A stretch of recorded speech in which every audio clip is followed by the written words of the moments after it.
The sermon this morning is titled A Mind to Work. This story, this title came from a verse in Nehemiah chapter 4, verse 6 that's been on my mind for a good bit of time lately. And I've just been trying to get this thing. Yep.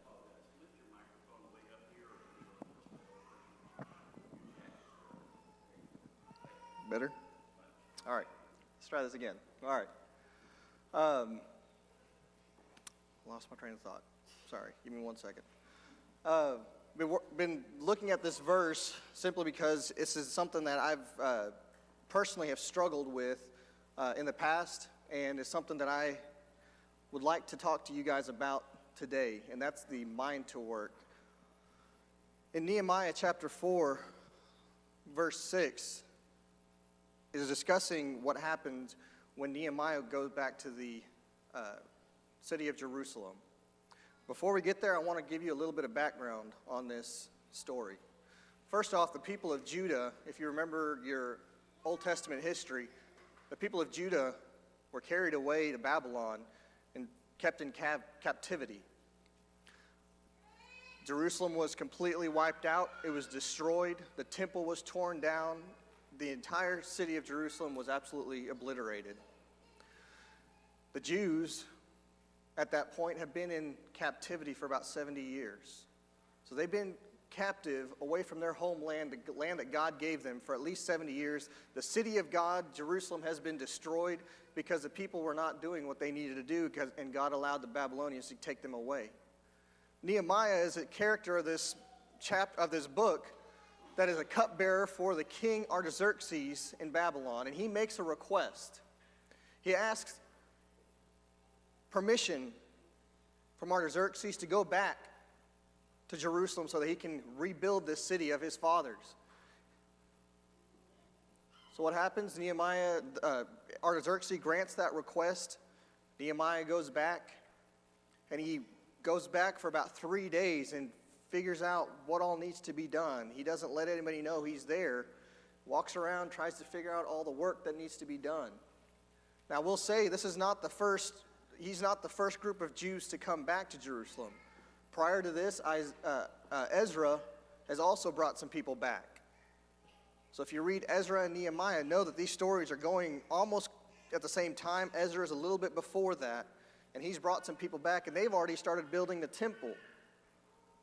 But Nehemiah feels the need, after he's heard what's going on in Jerusalem, to come back and work and to help and figure out what he can do to rebuild Jerusalem.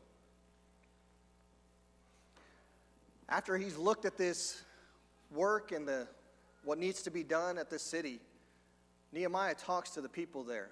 And he says, "Then I said to them, you see the trouble we are in, how Jerusalem lies in ruins with its gates burned. Come, let us build the wall of Jerusalem that we may no longer suffer derision. And I told them of the hand of my God that had been upon me for good, and also for the words of the king, the words that the king had spoken to me. And they said, let us rise up and build. So they strengthened their hands for the good work." Now we'll say with this story, there's some opposition to Nehemiah. There are 3 men that want nothing to do with this work. In fact, they want it to stop.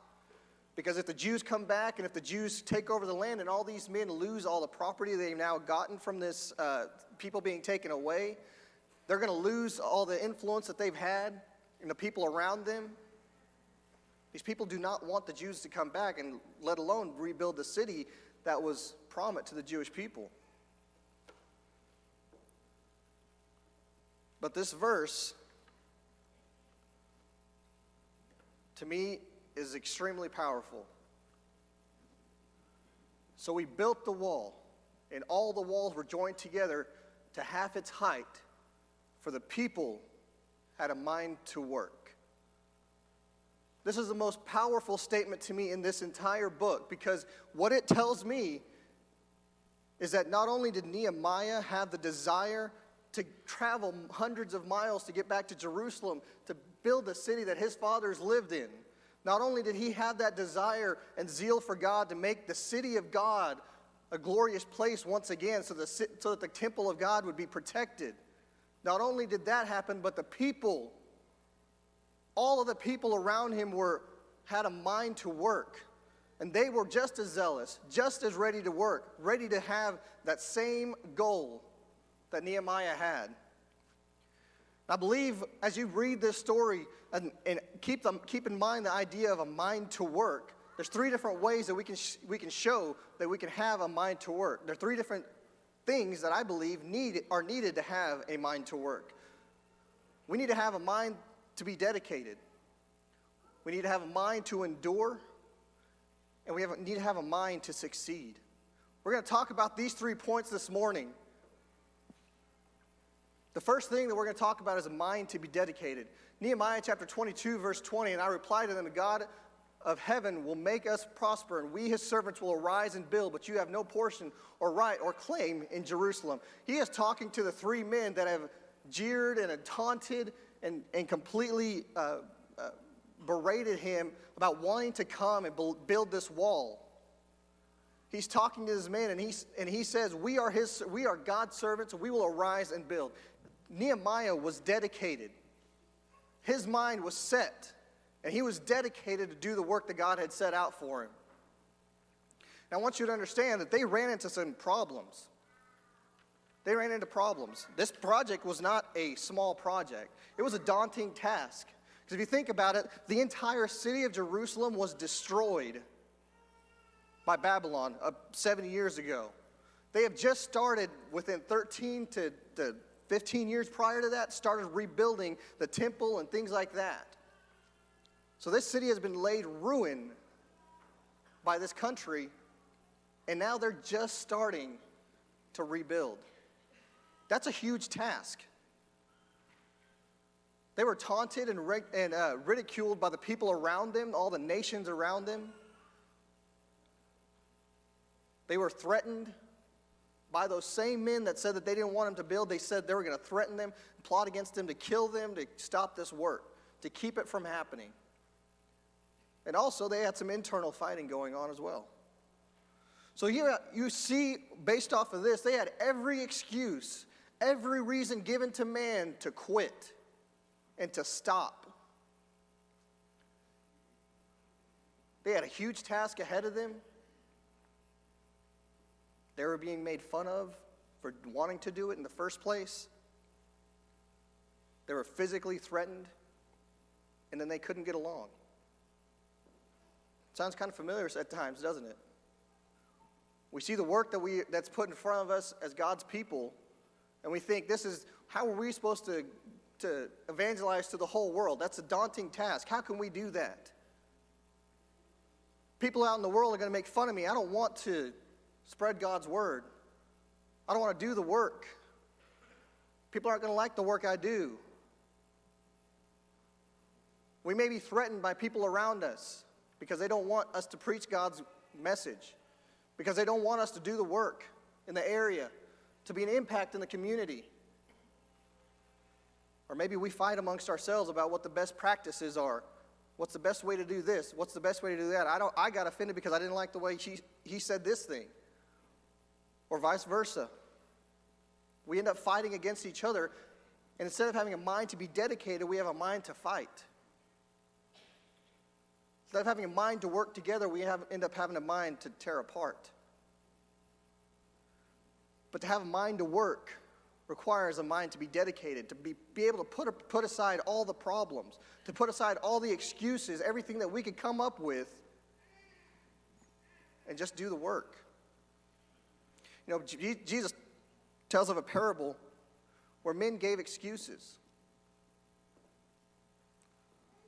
The Lord had prepared a great feast, and he had asked certain people to come, and they all alike began to make excuses.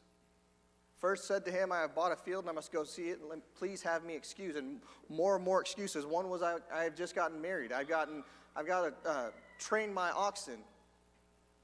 Quite honestly, some ridiculous excuses in the grand scheme of things. To not, in that specific instance, go to the feast of the king. But let's bring it back home here. We can come up with some pretty ridiculous excuses not to work. We can come up with some ridiculous reasons not to do some things for God, not to talk to people about the Bible, to choose not to help when things are asked of us to help. We can come up with some pretty ridiculous excuses. And you know what that leads to? Do you know what that reminds me of? Proverbs chapter 22, verse 13, the sluggard says, there's a lion outside, I shall be killed in the streets. You know, this verse makes me laugh every time I hear it, because it's, the way I read it and the way I hear it, the lazy person, just because the idea of a threat is out there, well, I'm not going to even step a foot outside the door because I may die. That's like saying I'm not going to walk outside because a car might hit me. There's some legitimacy to some reasons for not being able to do some things, but a lazy person is going to find reasons not to do something regardless. If we don't have a mind to be dedicated, we're going to find a reason to not work. And it may be as ridiculous, there's a lion in the street. I might die because there's a lion out there.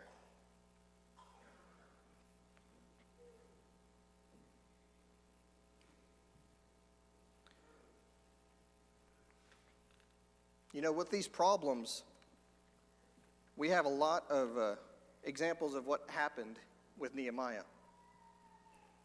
Just like we have many problems in our lives, just like we have many reasons to give up, reasons to not work, Nehemiah had those, and he could have very easily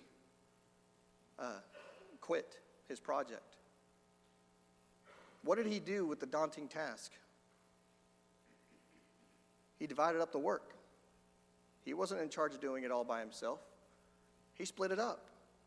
He took this huge task and made it into bite-sized, manageable pieces and separated it out within the group of people and set people in charge so that they could all be a part and do things to the common good. The people had a mind to work. They were all willing to do it, and Nehemiah took advantage of that. What about the taunts and ridicule? He prayed and kept working. You know, he prayed and said, God, please remember us. We are despised. Please keep us in mind. Please turn their taunts back on them. And he kept working. He didn't let that keep him from doing what he was told to do, what he needed to do. The threats of disruption, of fighting, he stationed guards. He put people out who held spears and shields and swords ready to take on the threat. And then he resolved the issues from the inside. He resolved those issues very quickly. Told the people that were wrong they were wrong, and got the problems fixed and moved on. You know, what we can do many times is when we find those excuses and come up with those excuses or reasons not to work, reasons not to be dedicated, reasons not to work, what we can do a lot of times is not find solutions. Rather than find a solution, we want to say that the problem's there, so we're done. We don't want to fix the issues. We don't want to fix the problems. We don't want to find a solution for the reason that we can't work. We'd rather hold on to that excuse and that problem and that issue rather than find a solution. As Christians that are wanting to do the work in 2020, as College Park members, let's not give excuses. Let's not find reasons to not work. Let's not find reasons not to do things. Let's find reasons to. Let's find solutions to the problems. Let's find reasons to make God's kingdom here in this place a force for good, not a force for shame.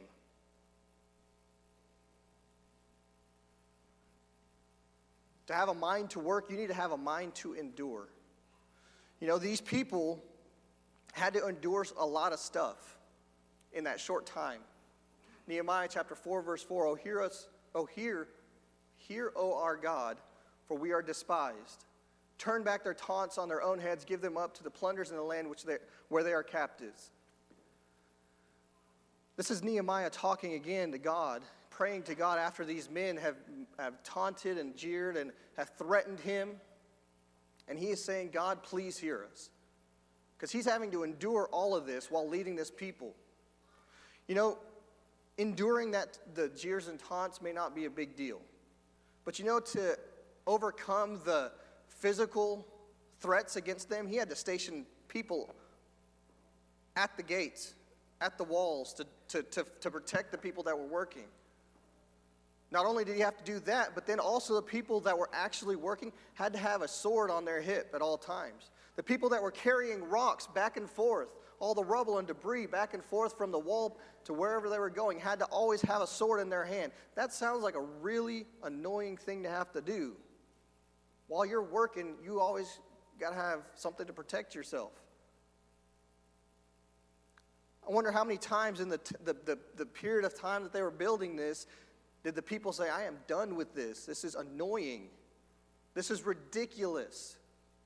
Why are we doing it this way? I could work so much better with two hands rather than one. They found a bunch of reasons, could have found a bunch of reasons to say, this is not worth it, I quit. What I want to tell you this morning is sometimes work's not pleasant. That's life, I'm sorry. Sometimes work isn't pleasant. Sometimes it is. There are times that it's very rewarding. Most of the time it's very rewarding. But that doesn't make it pleasant. And it doesn't make it easy. How easy do you think would it be to carry a stone that you're building a wall out of with one hand? How easy do you think it would have been to always be watching your back, thinking that somebody's going to shoot an arrow in your back or somebody's going to come kill you while you're trying to work, do something good? I'm sure it was difficult. In no way did that change what that work was for. In no way did it change the mindset that they had to work. It gave them a reason to endure. Now, Paul is a perfect example of a person who has to endure, who had to endure the work.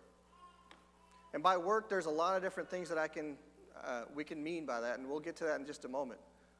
But in general, he is dealt with spreading the gospel. He is converting people. And what Paul says to Timothy is suffer as a good soldier of Christ Jesus. You know, there may be a little bit of suffering to endure. Do you have a mind to endure? Let us not grow weary in doing well or of doing good.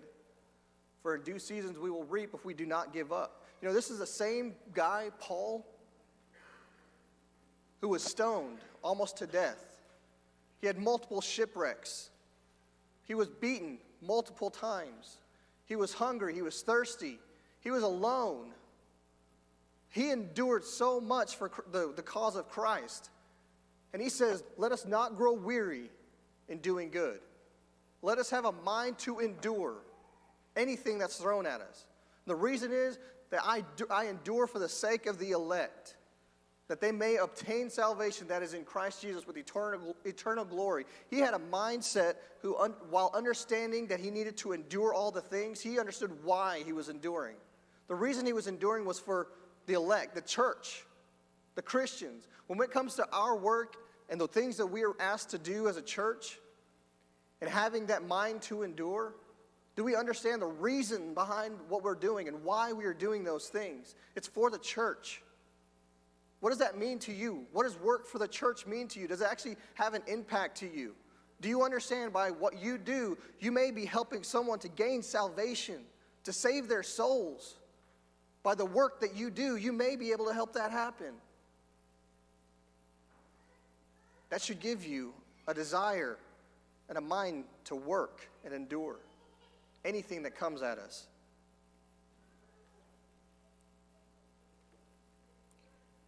To have a mind to work requires a mind to succeed. Basically, what do I mean by that is the person who has the mind to work is going to understand that it's going to be worth it in the end. They're going to understand when they succeed, it's going to be worth it. When they are doing the work, when they're done with the work, it's going to be worth it. You know, that wall was finished in 52 days. How incredible is that? These people have been gone in captivity for 70 years. They have come back, and in 52 days, they have built the walls to their city. Now, there's speculation as to how long these walls were. It could have been anywhere from a mile to 2.5 miles long that they had to repair. Not only were they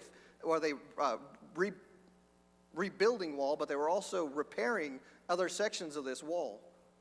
So it could have been anywhere from a mile to 2.5 miles. There's no way today with the modern tools we have that we could get a road built in a month and a half.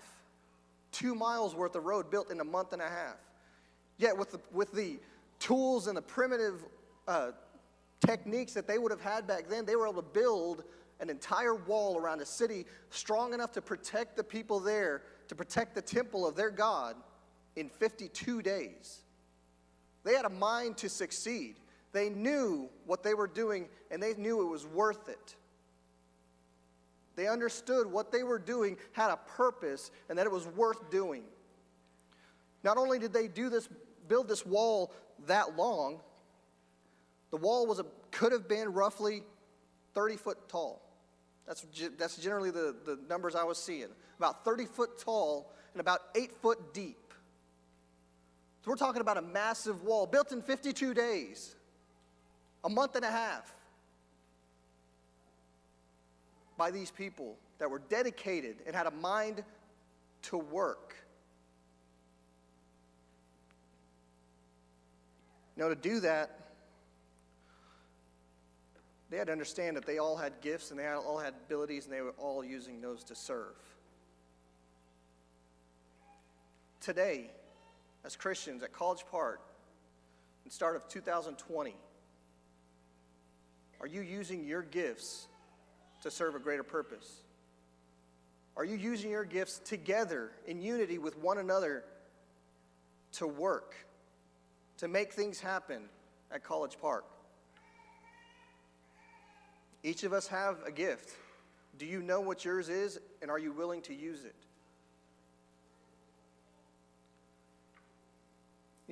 We must be unified and we must want to do this work together so that we may glorify God together. That work, that building that wall, I'm sure people had fights amongst each other while building that wall. I'm sure they annoyed each other to death, working in close proximity for that short period of time, constantly working, constantly sweating and being sore and tired. But they worked together. They continued to work together to accomplish the goal, to glorify God.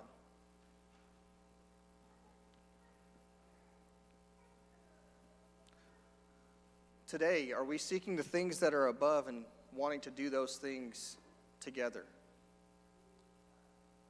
The work that the church here at College Park is involved in, are we willing and wanting to be a part of that? Understanding that the reason behind it, we have set our eyes to the things above. The things that we are doing are for God. And setting our minds so that the work that we're doing is for God, not for our own benefit. One of the cool things that I was noticing in this passage, and my wife was wondering where I was going to go with this when she saw this verse. But Genesis chapter 11, verse 6 is talking about the Tower of Babel. And the Lord said, "Behold, they are one people and they have one language. This is only the beginning of what they will do. And nothing that they propose to do will be impossible for them." This is a story about when the people at Babel decided to build a tower. They set their mind to it. You know what God said about that? As one people, there's nothing that they propose that would be impossible. Now, I understand the concept that this is not what God wanted, but I want you to hear there's something else said here. As one, nothing is impossible. As one, College Park can do so much good. as one, if we are dedicated, if we have a mind to endure whatever comes, if we have a mind to succeed, if we have a mind to work, nothing is impossible. If we add God in there, what does that tell you? The people of the Tower of Babel were able to build a tower to the point that God said, let's shut this down. By themselves. That's an entire race of people. With 12 men, God set the world on fire with Christianity. With 12 men, God changed the course of the entire world by spreading the gospel. Imagine what God can do here at College Park with a group of 100 who all have a mind to be dedicated to God, who all have a mind to endure whatever trial and temptation or problems that may arise, and who have a mind to succeed and know that the work is worth it, who have a mind to work.